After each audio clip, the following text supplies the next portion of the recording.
Coming up in today's episode. I literally thought like, man, like I don't want to go another day thinking that like I'm not achieving what the absolute like potential that I have in my life anymore. Like I want to achieve that today. I was like way younger than everybody, had way less experience than everybody.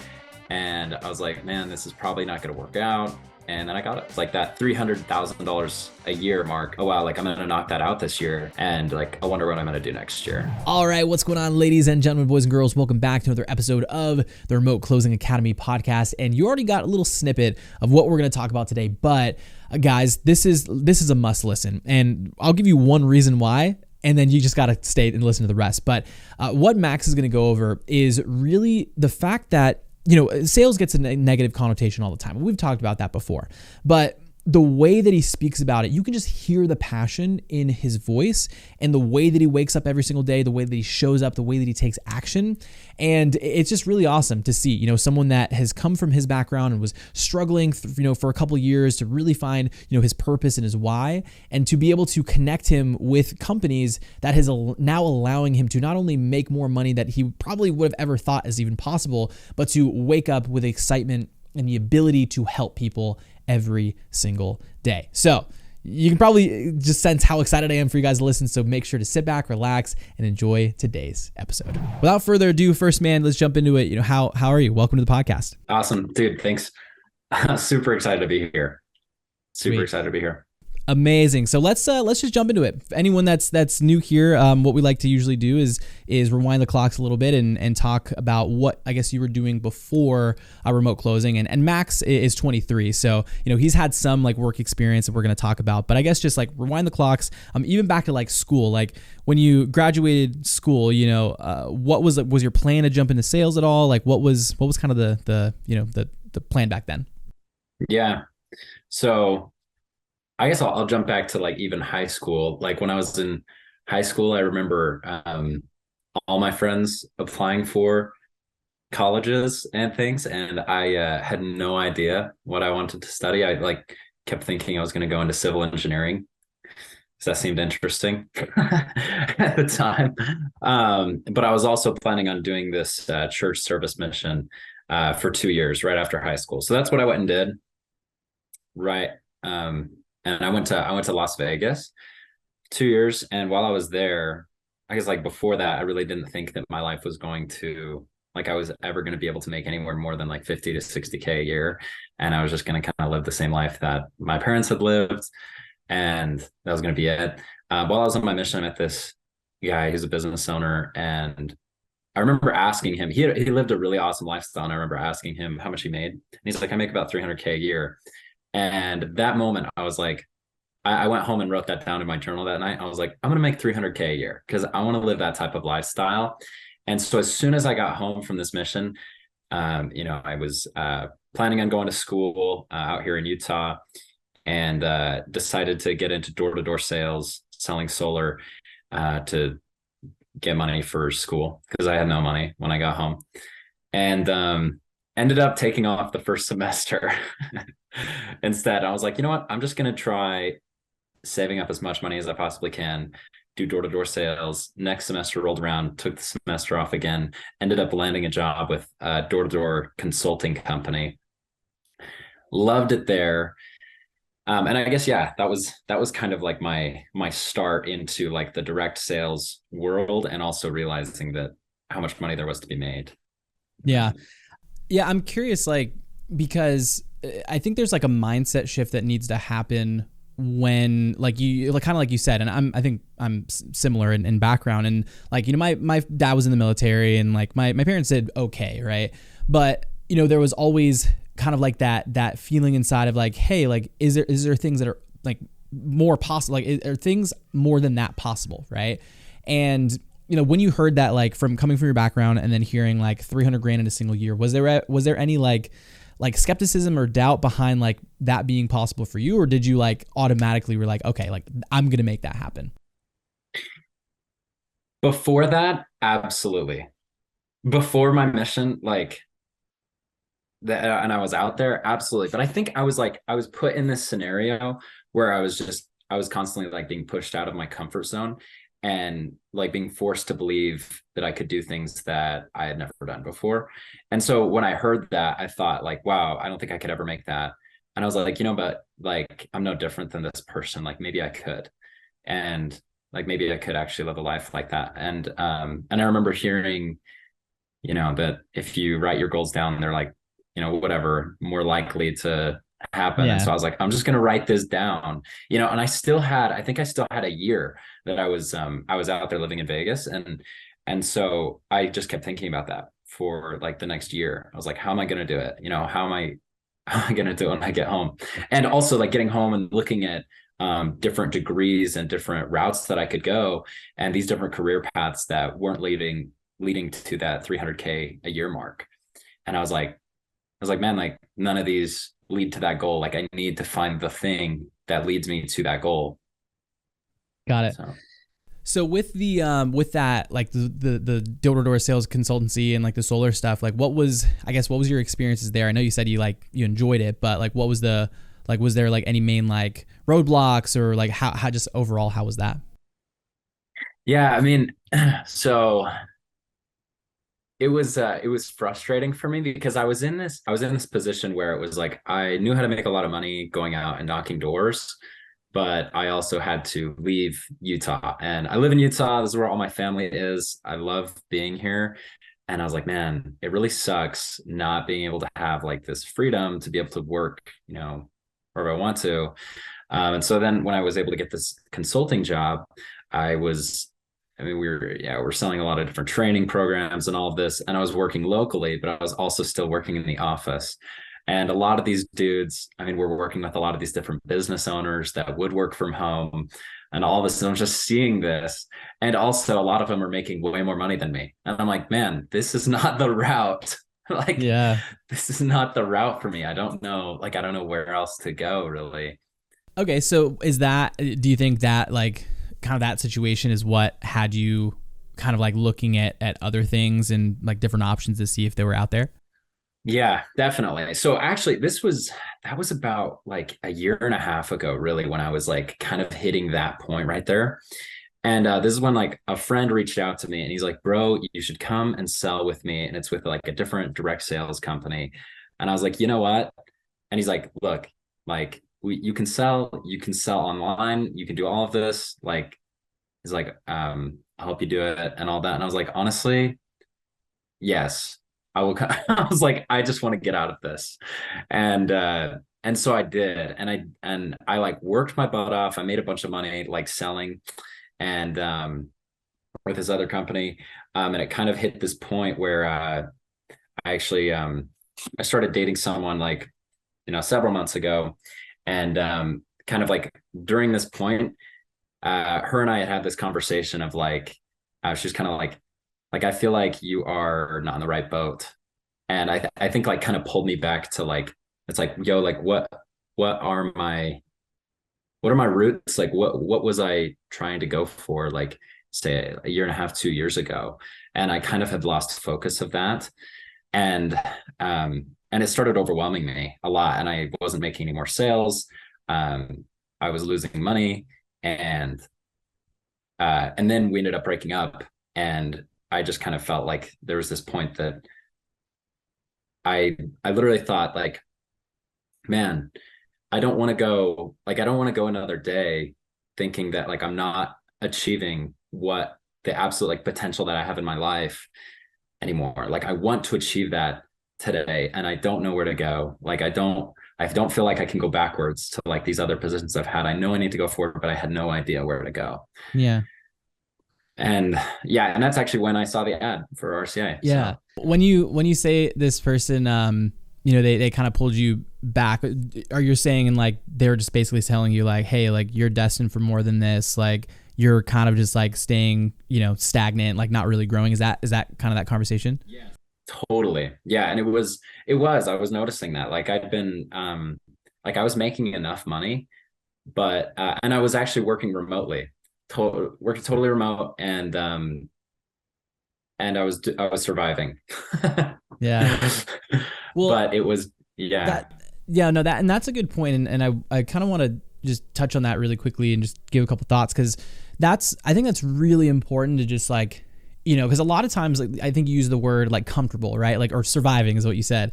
And I think a lot of times like we can get into that mode of like just being comfortable, like you're making enough and, you're just past that point where you're not having to worry about money. But unless you have like either you're just like really strong in yourself, which I think it takes a really like a long time to get to that point, but having someone that will like be honest with you and help you be honest with yourself and just kind of call you out on your shit and be like, hey, you're not really getting to the point where you want to be. So if anyone's listening to this and like, and I think deep down anyone that like has like that entrepreneur like bug that they know that they're destined for more, like if they hear this, they're going to like kind of know that, right? Subconsciously. But I think, you were able to snap out of that. Right. Yeah. So, okay. So you see an ad. What do you remember what ad? I'm always just curious. So you remember like what specifically the ad that you saw? It was like salespeople. Like if you aren't, I just remember it was cool. And I'd actually been seeing it for probably over 6 months. Yeah. And there was like always this feeling of like, I was like, maybe I should try that. But then there was also this feeling of like, oh, can you not just stick to one thing and like get really, really good at that thing? And I was like, oh, I don't want to like be flaky about my career. Like I want to, really stick to something. Yeah. And so I kept ignoring it, but it really wasn't until that moment when I was like, wow, like I need to make a change. And like, I literally don't want to go another day. And like, just being totally candid, I was like, I just don't even think I can live this life anymore. I have to change it. And so, yeah, the ad basically said like, it's like, yeah, remote closers, if you have sales experience or if you want to work remotely or something like that, and you can make 10, 20, 30K a month. And I was like, I know I absolutely can make that. Like, I was like, yeah. No, I'm always just like curious to like, put in the marketing hat on, kind of like you said. It's like we run a lot of ads and like we're always running ads, and it's interesting to hear that you saw it and you saw it so many different times, but you had to be like, you had to have the glasses on to see the ad, right, and be in that position where it like helped you take that next action. Okay, cool. So what happened after that? Was it a we talked about this a little bit before, but for those that obviously weren't listening, how was that from, you see the ad, what was the process after that? Yeah. So I like went onto your guys' landing page. I booked a call for that night, and I just knew I didn't have anything that evening at all. And I was like, I'm just like, tonight I'm figuring out what I'm doing. Like I'm going to make a decision as to what I'm doing. And so I hopped on a call with John Hederick, I think is his last name. Yep. And so we're just like going through it. I'm like kind of explaining to him like my situation and everything. And he's like, well, like this just seems like this would be a good opportunity for you. And I hadn't talked to like anyone that I was working with before anything. And I was like, man, like, I was like, I need to make a decision like now, like it's not going to be tomorrow. I'm making a decision right now. And I'm so grateful that he like helped push me into like making the decision because, because I was extremely terrified. I was like terrified, like, what if I suck at this? Like, I like asked him over and over. I was like, who are the people that do the absolute worst in this? Like, what if I'm terrible at this? Yeah. And he's like, okay, worst case scenario, you end up making 4K a month. And I was like, okay, all right, I think it's worth it then. Yeah. Yeah, exactly. What do you think ultimately like internally helped you make that jump and like make the decision? Because I think a lot of people that I've talked to on this podcast and even just like at some of our events is they'll say like, oh, I saw the ad and like I booked a call but like I didn't move forward, or like I booked a call and I didn't show up because I was scared. Like was there something internally that like helped you make that decision, or was it that mixed with like John helping? Like do you have anything there? Yeah, I mean, dude, like something that I think like I want people to know is like I was scared too. Like even hopping on the call and like showing my face, like and being like, yeah, like I'm struggling at this. Yeah. And like I was scared, but I was like, I'm gonna do it anyway. Like even though I'm scared, and like even hopping onto like the onboarding call, I'm like, am I really doing this? Like I can't believe I'm about to like shift my life in this way. But I was like, but yeah, I'm gonna do it anyway, even though this is hard for me. And even like getting into the program and feeling like I was actually pretty good at sales and destroyed and being like, man, Yeah.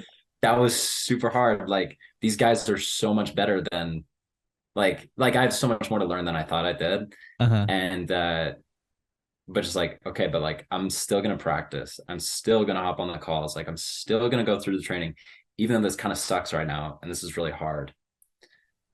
Yeah, I wanna dive more into the just kind of the internally and how like you did a bunch of role plays and stuff that you talked about in your post. But I actually haven't asked this question to anyone before, but I'm curious. Because you were kind of nervous and scared when you first jumped in, when was the point and how long did it take you to get to a point where like in your head you're like, okay, this is like worth it. Like this is worth the money. I know this is like I'm gonna make a return on this. Like was it quick? Did it take a while? Oh, like the moment that I realized I knew that I was going to. No, I'm saying like the moment you realized that after you jumped in and you were nervous and scared, the moment that it was like, okay, this is going to be okay. Like I know I could do this. Like this is worth it. Yeah. Well, man, I don't know if there was even actually one moment. Uh-huh. Like I know there were a couple moments. Like the first moment was right when I enrolled in Mhm. RCA. I was like, okay, this is worth it. And then you get like slapped in the face a couple times and you're like, Yeah. I don't know if this was worth it. and then it was like got into the pipeline. I was like, all right, this is worth it. And then like land my first interview. I'm like, okay, this is worth it. Then I don't get the job. And I'm like, maybe this wasn't worth it. Yeah. Yeah. No, and that's exactly what I was looking for. Like, because, sometimes I've been in programs before where, I jump in and I never really got like the validation outside of like me taking action. I was like, when is this going to like feel like I made the right decision? So you just mentioned something about getting slapped in the face. Like, I think I want to focus on this part here because, with you having like previous sales experience, I think there's that, I'm not going to assume, but I'm assume that you came in like having that sales experience and you were like, hey, like I have this experience. I'm going to come through this. I'm going to crush it. But you said you were like humbled a little bit. So what was that situation? And like, what advice would you give to people that come in with previous sales experience to like not do what you did? Man, like just come in with like a first day mindset. Like I tried doing that like, and I remember thinking that I was like, I'm just gonna act like I never have ever done sales before, but there was still this like these bad habits that I've learned and that I just had to break through. And it's like the like the all the tactics that you learn, especially in door-to-door sales, Mm, like the different phrases or like pressuring people and like and all these sort of things. And it's just like that's not sales. And that's what I learned from RCA. I was like, wow, I never knew that like sales could be done this way ever. Like, and I especially working for like a door-to-door consulting company. yeah. We met with literally hundreds and not thousands of reps, and they were the best of the best. And I was like, I never knew that sales could be done this well. Yeah, and in the way of like, because with if anyone that doesn't know, I'm sure people we always talk about it, right? Like the used car salesman mindset, or like just door to door. It's like there are two different like sections of sales. I feel like, right, with door to door or pest control or anything, yeah, anything door to door. It's like you have to make the sale while you're on the doorstep, right? And they have like they don't know who you are, and like people just like a lot of times, especially with like Ring doorbells and stuff, like if you come up acting like you are a door-to-door salesman, like people will hide from you. It's just like, it's how it goes. And it kind of like that switch, just so everyone on here kind of understands, is when these people in these offers that we're selling, whether it's health, make money online, business growth, whatever, because these people are like there for your help, right? Like they know who you are a lot of times, or most 99% of the time, and it just makes it so much easier to make those sales. So I think it's huge part of it. Yeah, I mean, it's like 100%. I feel like more service minded and oriented than I ever have in my life. Like like someone gets on the call and I'm like, what? Like, how can I be of absolute service? Like perform the very best I can for this person right now. And yeah, and like, I mean, really earn their business. It's so much fun. Like I actually I enjoy it a ton. Mm-hmm. Yeah, it's funny because that a lot of people have that connotation of like, ew, sales, it's gross. But like you just saying that, like I wake up and like have these conversations and it's fun and I get to help people. Like I agree, dude. I literally get to wake up, help people, talking to a microphone to cool people like you, and like it's the life, Okay, so back to the story. So you come in, you get slapped around a couple times, and then so how was like the pipeline experience for you? Because I think you mentioned something that like you had an interview, you didn't get it. Like what was that? I guess what was that process, and why don't you think you landed that first one? Yeah, honestly, okay. So there was an initial interview that was actually just me recording myself in like a series of questions Yeah. that they had sent out to me. And so they got through that and they're like, hey, we would love to have you for a second interview. I'm like, awesome. And so this one was where I was actually going to like pitch them on the product and all this. And I got to it and I did terrible. Like it was so bad. And even like at the end of it, I was like, wow, that was I was like, can't imagine that going worse. And I just remember like reaching out to my coach and being like I felt awful because they had, they'd done all this work to connect me with this company. And then I just like I blew it. I felt like, and I'm like, don't even refer me to another company. Like I'm gonna just ruin it for you guys. But then you guys were like on top of it. It was like maybe even the next day. I was Uh-huh. like, oh wow, like, and you like connected me with the next company, and I'm like, hey, I'm gonna do it. Like I'm gonna do my research on this company. I'm gonna do really well. And I got on, and I did a lot better. Still didn't land it though. And I was like, man, I felt like that was a really good fit. And same thing, I had been also reaching out to some other companies on my own as well. Same deal. Either I was feeling like I was not that great of a fit, or I wasn't a good fit for them, right? Or whatever, right? And then finally, I ended up landing on this offer that was better than all the other offers that I'd seen also. And I Mm. literally called my coach and I was like, why did you send me this offer? Like, I just had all these other offers that weren't even as good as this one. This is the best one. I didn't land those ones. Why would I land this one? And and even getting on the group call, and I was like way younger than everybody, had way less experience than everybody. And I was like, man, this is probably not going to work out. And then I got it. Dude, that's amazing. And I think like that's the thing though, is like everything happens for a reason, right? Like if you would have gotten one of those first offers, like the first, second, third offer that you applied for, like you wouldn't have found the third, So it's like it all works out at the end. Like what was the switch for you though? Like I know, you said you weren't like super confident and you're like, I don't know if I'm gonna get this, but what do you feel like from like the first to the last one that you did? What do you think was the like switch, or like was there more confidence? Like what do you think the difference was? Yeah. Cause definitely it was tough, like trying to keep up, like trying to keep confidence and being like, yes, I am of value when all these other people have told me that I'm not. And I'm like, am I like still valuable? Mm-hmm. And just realizing like, first off, like looking back and being like, okay, I have sold before, or even not that, but it's like I can learn these things. And like I know I'm a good leader, or like I know I'm a hard worker. I know I'm gonna work my butt off with whoever I'm with. And kind of just like still showing that despite who's telling you no. And so, and then also I would always ask for feedback at the end of every single interview.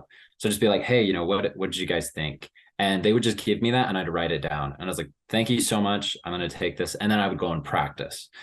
And so like from the first interview to the last one, I was so much better. So by the time I got to that, like the interview that was with the company I wanted, the fit, like the Yeah. product, everything, I just knocked it out of the park. Yeah. Yeah, man. And that's super important. Like having, cause most people would, and you even mentioned in your post, like you almost considered like being like, hey, like take me out of the pipeline. Like this is too difficult. And you did it back to back to back those different times. And that's the name of the game, right? Like being able to, doesn't matter what it is. It could be sales. It could be making YouTube videos. It could be weight loss. It could be whatever, right? Like the first, second, third time you do something, you're not going to be great. So if you can like just really set the expectation that, oh yeah, like I know it's not going to be great, like, and kind of like take that with what it is, like you're going to get there at the end no matter what. Yeah. Another like thought I have, I listen to, I don't know, maybe a lot of people on this podcast listen to Alex Ramosi, but I love Alex Ramosi. He's like, I look up to him a ton, and he'll always, like, I remember listening to this podcast he said, and he's like, if you haven't done the thing like ever before, or you haven't done it as much as the other guy, it would be unreasonable for you to be really good at it. Yeah. Like you probably suck at it because you haven't done as much. And so I was like, oh, well, I've only interviewed 5 times. Like it would be unreasonable for me to be really, really good at interviews because I haven't done it. Or it'd be unreasonable for me to be the best closer in this company or whatever because I haven't done it. And so it's like, okay, well, let me just put in the hours then. Let me practice. And so it was like by the end, it was like undeniable. It's like, well, yeah, I've done hours and hours of these practice calls. Like I know that I'm good. It would be unreasonable for me to even think that I wasn't. So that was like the confidence was it just came from me putting in the hours of work. And so it was undeniable for me. Yeah. Yeah. I'll kind of offer have you heard you might have heard something kind of along these lines, but have you heard of like the difference between lead and lag measures? Like the idea behind that? Okay, so you basically explained it without without explaining it in this way. But for anyone that's listening, right? Because Max just dropped a bunch of fire right there about like focusing on not to focus on the outcome and do the daily stuff. But a really easy way to do this is it's called lead and lag measures, and basically lag measures is like the end goal. So let's say making X amount of dollars per month or getting placed into an offer or whatever. The lead measures are all the things that you do on a daily basis to basically make the lag inevitable.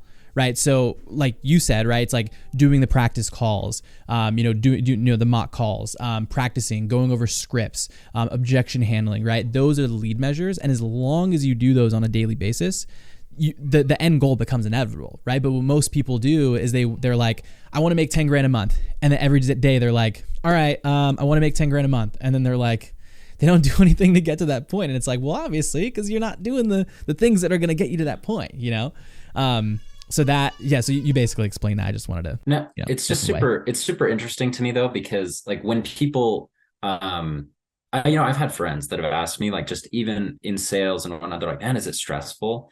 Like that you're not gonna get paid like if you're on, full commission or anything like that. I'm like, no, I actually ask, like if I'm with a company, I ask if I could be paid full commission and no base pay because I know that I'm going to be making like way more. And it's like, no, there's no risk in it because I know that I'm going to be consistent on those days and I'm going to put in the things to get me the outcome. It's like, I'm going to do the practice or like, I'm going to take the calls. And it's like, as long as I do these things, I know what my outcome will be. And so it never feels like a risk. I always know that I'm going to be getting paid as long as I'm working. Mm-hmm. Yeah, it's risky if you're not doing anything, of course. So that's a good point. Okay, so let's break down the offer. So we don't have to go like crazy into detail of like names of companies or anything, but what most people are always interested in and like, okay, you get placed into this offer. What is like your income potential at KPI? Like what's like if you absolutely crush it out of the park, like what do those numbers look like? Yeah. So right now, the offer that I have actually, the monthly KPI is about 25K a month. And I started at the beginning of last month and I'm on track to doing about 20K this month. Woo! Yo, dude, that just got me fired up. So how long? Okay. So when did you start with the company? It was like the first week of November. Okay, so we're recording this in the first week of December. So within a month, you were able to learn the offer, start taking calls, like mock call, ramp up, and do about 20K your first month then. So, well, no, I'm on track to doing that. Well, that's what I meant. Right? I'm sorry. Yeah. So far I've done about 8 or 9. Love it, dude. Yeah. So, and that's okay. So that was in about a month. So when did you start RCA? Like how long has it been from you saw the ad or you saw the ad for the last 6 months, but you saw the ad, booked the call. When was like that to now? I think it was September 20th. Okay. So September 20th. And I had from when I let me try to think here. So I think it was from when I got into RCA, from when I landed my first gig, it was 44 days. Sweet. Okay, yeah. I was reading the post. I was like, he said 45. I was like, okay, I guess my head is not doing the math right. But Yeah, I either think way, the next day, I yeah. landed the offer the day before, then I made the post the next day. I was like 45 days ago. I was just gonna say, man, like, and hopefully this portrays as well, like through the video and everything. But like RCA, it literally has changed my life. Like before coming into this, like I had never received anything like the training here, or ever have like put in this position, like the vehicle that I felt like I was like, this is the step. Like this is the step. This was the course that I needed to take. Like this is the course that everyone was talking about. Like Yeah. all the influencers that like they're like, you need to take a course, or you need to go through the program, or like you need to take that step that's going to like lead you on the path. And like, dude, like this was the thing. And like before this, honestly, my it was it was really hard. Like it was really hard, and I had no idea. The reason why it was so hard was because I felt like I had like this dream for my life that I Mm-hmm. wanted to accomplish, and I just I had no idea where to go. Like I know no idea where to go, and like this was the thing. And I Yeah. actually think, I mean, I think it is for a lot of people.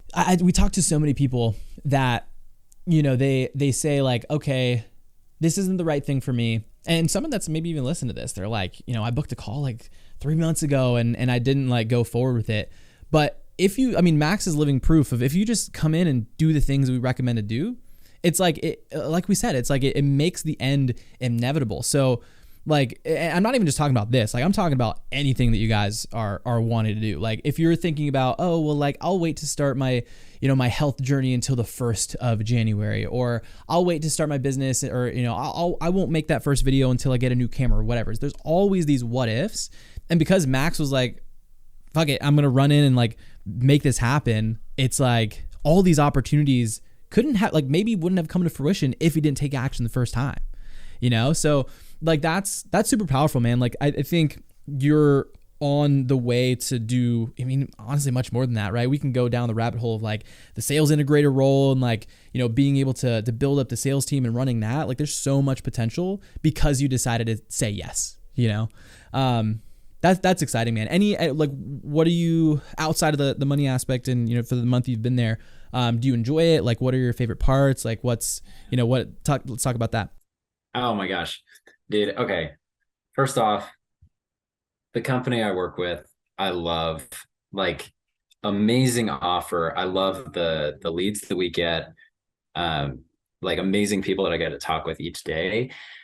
The team that I'm on is like so motivating for me. Like we're like always helping like give each other feedback and everything. The owners of the company are amazing. They have yeah, I mean, like all of it. I've really loved that. But then even just like the time freedom that I have and being able to, it's like when I want to work, I know that I'm here to like make calls. Whereas with like a lot of other sales jobs, it's like, hey, I want to put in some hours here. And then it's like, oh, I like didn't make any sales, or like I don't even know what to do. Like what direction am I supposed to go in? But like here, it's so easy. It's like, well, I already booked out these calls this week. Like I'm gonna put in some hours here. Then I'm like, gonna go walk the dog, or like gonna go hit the gym, or whatever it is. And then I'm gonna come back, take some calls in the evening, and being able to work my calendar however I want to, being able to live anywhere that I want in the world. Like the company's based out of Atlanta, Georgia. I live in Utah, and I can do that. Like it's so awesome. And so I don't know. I mean that, and then obviously like the high earning capacity is great, which is like just fueling me to like accomplish like even greater things, like that 300,000 a year mark. I'm like, oh wow, like I'm gonna knock that out this year, and like I wonder what I'm gonna do next year. Dude, sky's the limit. And like that's, anyone that's listening, it's like, let's say they're, if you're listening and you're stuck in like a job or whatever, I'm sure most people would like strike all the money just to have some of the other things that you said, right? Like work on their own hours, get paid what they're getting paid now, but work their own hours, be able to make their schedule, right? Work wherever they want, right? And obviously like COVID made it a little easier to work remotely, but at the same time, it's like, it's all those things plus, oh yeah, cherry on top, get to make, more than a friggin' doctor, after 45 days of putting in the work with RCA. So, one of the last like questions that I always like to ask is, obviously we talked a lot about like the cool parts, and we did, talk about some setbacks, but what is maybe a piece of advice that you would give to someone that's like currently in RCA that would like maybe cut their learning time, maybe not cut their learning time in half, but like help them not hit some of the roadblocks that you did, if you can think of anything. Yeah, man, I would say like a big thing is send for me, maybe the coaches won't like this, but stay in daily contact with your coaches just via messenger, like over the oh no, we're gonna post this and Tyler and all of them would be like, oh snap, our DM's about to get smashed. So this is what I did. I would just all I would do is just send a message to my coach and just be like, this is how today went, and like not expecting a response or anything, but just like, hey, knocked out a couple mock calls or did this. And then also just being like, I'm going to do a mock call every day. Like like, I know like when you like when you come in, you just want to, you're like, I'm going to fill out my calendar. Like the first week, I'm going to have 20 mock calls or whatever, but just like commit to like something small that you can do every single day, or even 2 mock calls. I mean, for me, I personally, I was like, I'm going to do 2 mock calls, like one here and here, just in the evening, one morning, one evening, whatever. Yeah. And like, honestly, those things are huge. And then at least hopping on 1 training call every single week. Like if you're doing that, you'll be getting in the hours. You'll know that like there's no way that you won't land an offer and be making 6 figures if you're not like, as long as you're doing those things. Mm-hmm. Yeah, dude. Like I said, make it inevitable. I'm curious, with the current offer, do you guys do like EODs, like end of day reports? We do. Okay, so I think what you just said there of, even just, that's the cool part of what you just said is like, for those of you that don't know, end of day reports, literally, we have it within our company, and a lot of sales organizations do, where at the end of the day, you basically give them a rundown of, I mean, kind of obvious, like how the day went, right? So I had this amount of calls, this is what I got done, this is how I'm feeling overall, here's where I could have improved. And for Max to do that without being asked is so huge on like an accountability aspect, because that's where like, no one is, we're all adults. Like if you join RCA, like you are someone more often than not that's over 18, right? That's an adult. We're not here to hold your hand, right? We're not here to like say, oh, did you wake up at, at the right time? Did you do the things you need to do? But like, there's that personal accountability that needs to come into place of like, again, you could just say, oh yeah, like I did some mock calls, but to know that you like have to send it in this case, you didn't have to, but to do that by yourself, dude, that's massive. And now it's kind of, you got it in the, you're in the swing of it now, because you have to do it with the company. But I recommend that to anyone, even if it's just like doing it yourself. I think that, doing it the way that you did it is a lot better, because like then it becomes real accountability to where you, let's say you send it Monday, Tuesday, Wednesday, you miss Wednesday, the coach can come back and be like, hey, like what happened yesterday? You didn't do it. And it just makes you like, it makes you want to do it more, and it keeps you accountable. So that's a huge tip. I've never heard anyone say that or give that recommendation, so I appreciate that. All right, dude. So any other like roadblocks that you feel like you hit, like any negative parts outside of like we talked about, the interview's not going as well, but anything else that you could like highlight? I think a big thing for people that are young that are listening to this too. I guess I'm not like the youngest person on these calls anymore. There's a lot of guys on here that are like 18, 19 years old, but the age doesn't matter at all.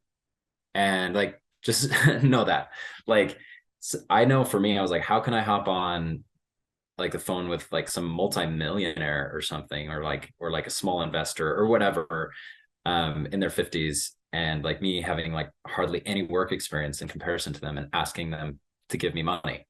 Like, how can I do that?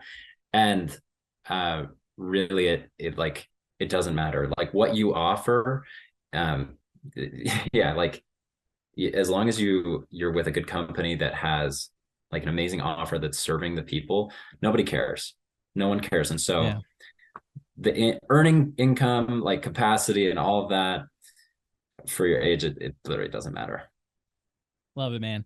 So I'm gonna ask you one last thing. I'm gonna kind of go on a little spiel here for those that have been watching up to this point, but I want you to think about just like one like golden like tip, like tactic, something that you would give to someone that's listening to this here in a second. But so for those of you that are listening up to this point, like there's a good chance that you're either already an RCA or you're thinking about like jumping into remote closing in general. And what I want to invite you guys to do is in the description of, if you're watching on YouTube, the show notes on the podcast app, there's going to be a link to go check out a video from my business partner, Cole.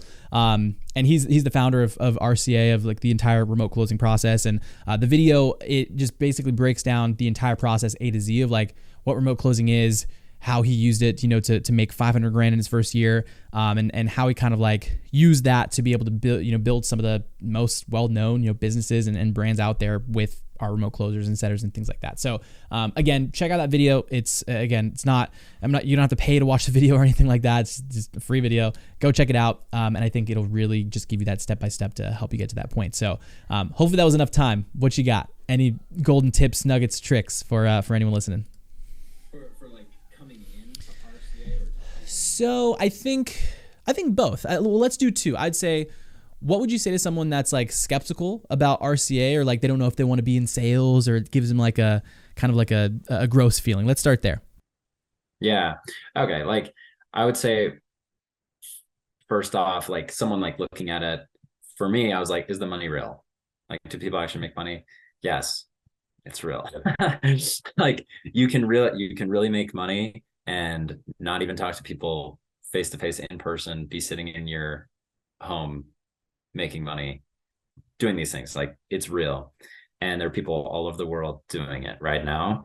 If it's like the thing with sales, like, oh, I don't want to, I could just never sell something I don't believe in, or I can never sell something and like pressure someone into doing something that they don't want to do. I couldn't either. And I also think it's funny when people are like, well, I hate pressuring people into doing things. And I'm like, I love pressuring people into doing things. And it's like, of course, no one likes pressuring someone into doing something. And like, I'm not that type of person. And if you know me personally, like I'm a friendly guy. And so just know that like when you're on these calls with these people, you are serving these people, and the people want to be there with you, and they want to make the best decision. And if it's going to make sense for them, then awesome. And if not, then we can refer them to another company that can help fulfill that for them. Mm-hmm. For people that are in RCA, was that the other question? For people that are in RCA, just something golden for them if they're listening through this entire thing, and it's like, all right, I'm going to take this and run with it and implement instantly. Yeah, well, because I know I have some friends that are in RCA that, maybe they got in and like they went through that same experience as me, where it's like slap to the face, and they just haven't been able to get up yet from that, or it's like they got with the company and the company wasn't as good as they thought it was going to be, and and they're not selling as well as they were, and now they've like ran out of money, and they're like, I've got to go back to my other job or whatever.